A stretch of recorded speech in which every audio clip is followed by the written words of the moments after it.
Okay, I'm recording. All right. Okay. Hi, Ryan. How are you today? Um, I guess I'm doing all right. Good. My name is Fanny. I'll be consulting with you today. Thanks for coming in. Just a couple of housekeeping before we get started. Um, so we'll have a conversation about what brought you in today. Anything you say will remain confidential in this session, unless, of course, you talk about anything related to abuse to children or an elder adult, then I do have a duty to report. Outside of that, I can guarantee confidentiality. Yeah. Okay. Um, so what has brought you in today? How can I help you? Yeah, I know we've talked about it before, but I've just been really dealing with a lot of like social anxiety. Um, uh, it's just it's been really hard to go outside of the house. So I've been trying, but nothing's really worked yet. I just feel like really restless and like anytime I think about being outside in a group of people, it's like my heart's pounding out of my chest. Okay. So you're experiencing social anxiety, just going outside is making you restless, and um, you just don't feel comfortable going outside at all. Um, is that what I'm hearing? Yeah. Um, it's just this is something I've been dealing with for a long time where I I can't bring myself to leave the house some days. Most days I just stay inside kind of to my own devices. Yeah. One more thing I want to mention before we continue, is I will be taking some notes. And just so you know, I may look down every now and then. And I know we've talked before, but I don't think we've talked about your social anxiety. So I'm glad you're bringing this up. Yeah. Yeah, sorry. No, yeah. Um, I mean, it's just it's hard to talk about because it's I don't like admitting it. Um, it's easier to kind of just keep it to myself, honestly. Um, I mean, I might have talked about it with you. I don't even know. Knowing me, I probably didn't, just because it's really hard to tell someone that I like to be alone because when I was younger, it's something that was kind of is very isolating, and whenever I told people about it, it would just make the isolation even worse. Um, and I mean, at some point, I just got used to it. Um, Yeah. yeah. So you said worse. What does that mean? Worse. It made it worse. What does that mean?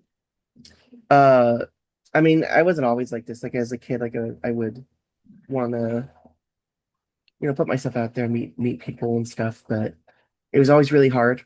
Um, I just never relate to other people, Mm. and because of that, eventually it just got easier and easier to just stay inside, to not really like socialize unless I was like forced to. Um, Mhm. and then eventually that kind of just became second nature. Hmm. And how has that been for you to get used to it? Like, how has that impacted you? I mean, I don't really have a lot of connections to the outside world, at least like physically. Um, I mean, I get by. Like if I have to do work, that's fine. I can manage. My work's pretty hands off, you know, not really a lot of other people to talk to throughout the day. Mhm. Um, but that also means like I don't really have any social interaction, um, both in work, in like just throughout the day. I'm really just by myself. Mm, okay. It sounds like it's been difficult for you to network, maybe for work and have connections with others because of this social anxiety you have, um, making it difficult for you to even go outdoors. Uh, Mhm. and am I hearing that there's a fear of going outside? Is it because you're going to run into people and you might have to engage? Or is it feeling safer for you to not even attempt to? I would say that I just don't like the idea of being seen and judged when I'm just trying to live my life. Um, I just I get so I just get so anxious. I don't want to have to deal with the way that people will look at me, the way that they judge me just for trying to be out there. So I'd rather not even have to deal with that.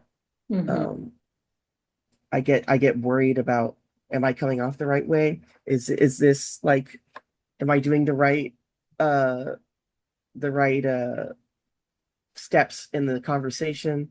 Am I saying the right things? Um, and then it just gets too much, and I get overly worried, and I can't. Sometimes I can't breathe, and I go back inside, and I just it's the only way I can really be myself, kind of calm. It sounds like what I'm hearing is that you're working really hard to, when you are outdoors, to feel some sort of normal. But you're questioning, you're also maybe determining what other people are thinking. Yeah, That what I'm hearing? yeah. You're And making at this assumptions point, of what other people are thinking about you. That sounds like a lot of work on your part. Sounds yeah, like you're heavy, carrying that heaviness. yeah. It's just it is. But honestly, I've been so used to it for so long that I don't really see any way out of it. Um, I don't really know any way to like. I'm coming in for therapy, and I'm hoping that there is a way, but I don't see it. Like I don't even know what I could do at this point because it's just so pervasive in my life that it is me. Yeah. I'm noticing as you're talking too, you're doing, this a lot or um tapping your chest. What is that? What is that about as you're talking? I think I don't know. I kind of just find things to do with my hands. I sometimes just so I'm not like that's another thing. Like when I'm out in public, like what do I do with my hands when I'm talking to someone, right? Like do I keep them on my side? Do I fix my shirt? Do I mess with my hair? Stuff like that, you know? Because I don't really I think so intensely about like what does it mean to be in a conversation with someone and to act natural. I don't know what natural is. I don't know what that means. Hmm. What do you think it means to act natural? Seems like it's like some secret code no one told me about. Yeah, yeah. You know, like I don't like natural to me is like I don't know if natural to me is what's natural to apparently everyone else. Mm, okay. And what do you, what are your assumptions about what other people think is natural or normal?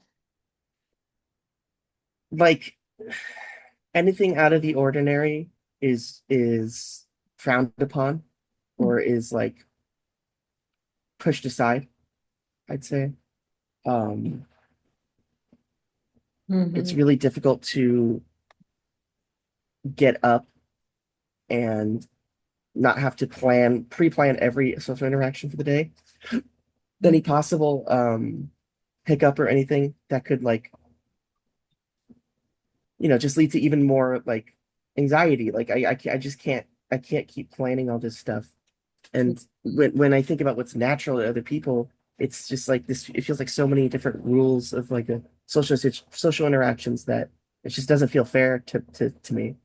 You know, Mm, I didn't get that chance to learn that stuff. And now that I'm a lot older, like I just feels like it's too late. yeah, I don't even know if there's anything I could do. yeah. That's a lot to carry. I'm curious if your anxiety when interacting with people is more when it's one person or if there's a difference between you socializing with one person versus a group of people. Do you notice a difference there? I'm just curious. I'd say it's like different kinds of anxiety when it's other people. Because when it's a crowd, I just feel like overwhelmed. Mm, Versus like when it's like one or two people, it just feels like I'm putting on an act. Like this is just like I'm pretending to be someone I'm not. And I don't know if it works. I have no clue. But when it's a crowd of people, it feels like I have some like plausible like deniability where it's like, oh, not there's surely like I don't know. Even though I don't like being seen around so many people, I at least know that everyone is seeing everyone else. That makes sense. mm. But when it's one or two people, it's like I'm putting on an act, like I'm acting in a movie or something. So what I'm hearing you say is when it's a crowded room, you blend in more with the other people, so you feel that they don't notice you as much as when you're one on one or one on two. There's only one or two other persons there, so you're more visible, Yeah, and your expectations of how you should be quote unquote normal or higher on yourself. yeah, I would say so. Yeah. I guess I didn't really notice that like it changes depending on how many people are there. But Mhm. Yeah. Has there ever been a time where you did feel comfortable with someone or a group where you were um, raised? I'd say not really since I was like a young kid.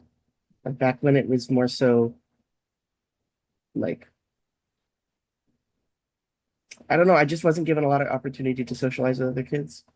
But when I did, it went fine, I think. I mean, Mhm. kids in a lot of ways, kids are more judgmental, but in a lot of ways, kids are less judgmental Mhm. than adults. It kind of just depends, but at least for me, it just felt like um, those interactions were just like for how old I was at the time, normal. Mhm. Did something happen um to make you feel that social anxiety around those one-on-ones or one-on-twos? Was there an incident or an event that you can recall that maybe changed things for the way you view yourself socializing with others? I'd say I don't know if there's an isolated incident, but I think just as I got older, or even when I was younger, I just wasn't really given the opportunity to really leave the house very much. Mm, Um, Most of my time was spent indoors. Um, I was homeschooled, mm, and that doesn't really leave a ton of options for like meeting other kids my age in that environment. yeah. Um, it might be like family friends or like they neighbors or something, but that was kind of it. Hmm. And then as I got older, I just kept kind of naturally keeping to myself. Yeah. Okay. Um, so maybe you didn't have those opportunities to develop social skills um because you were homeschooled. However, homeschool is one-on-one, which is where you said you felt more uncomfortable. So I'm curious about that. I think it might just be like people that like if it's like authority figures, like I don't know. I guess I just wasn't really given the opportunity to socialize with people my age, you Mm, know? Like even though it was one on one, it was with like my mom, yeah. homeschooling. Like, Yeah. but and then like I can talk to my mom just fine. I can talk to my like immediate family just fine. Extended families where it starts to get a little shaky. Mm-hmm. But when it's people my age, that's when it gets like the hardest. Mm-hmm. Because I feel like that those should be the people I should be able to relate to the most. But then it feels like I'm like an alien, Yeah. Yeah. which is hard. I'm so glad that you had the courage to come and speak about this, and admitting to it, especially because you said you don't, um, feel comfortable telling people about this social anxiety. Yeah. Um, so I'm glad and I thank you for bringing this up.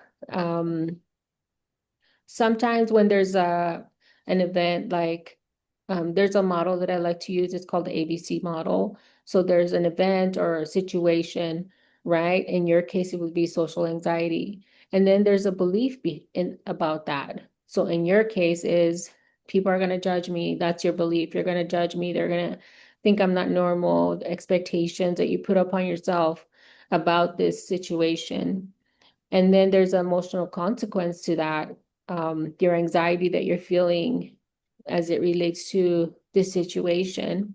Hmm. And there's also a way for us to challenge those thoughts with like, are they really judging me? Are people really thinking that I'm not normal, quote unquote? I'd like to work with you a little more using this model to help Hmm. work through your social anxiety, if they're okay with that in our next session. Maybe we could explore that a little more using this model to Yeah. challenge those thoughts and beliefs you're having about your social anxiety and the heaviness that you're carrying on yourself.